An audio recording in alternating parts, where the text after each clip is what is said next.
Ano yan nilalaro mo dyan, bulak? Ayan si Orange, oh. Ayan si Ate, oh. Tulog. Bulak?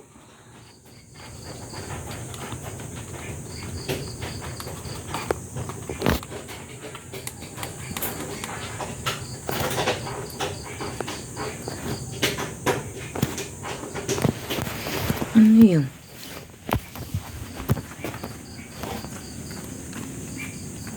Ano yun, Mingay?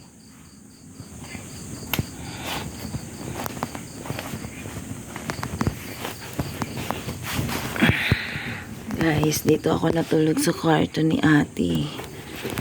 Lumapit na si Bulak. Ayun, Bulak. Siya si Bulak.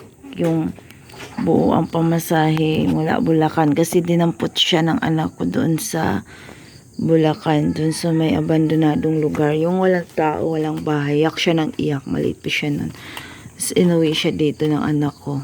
Mula Bulacan. Buo talaga pamasahe niya, guys. Din na yan. Malaki na siya. Update po kay Bulak. Malaki na siya. Ayan, naglalaro siya dito.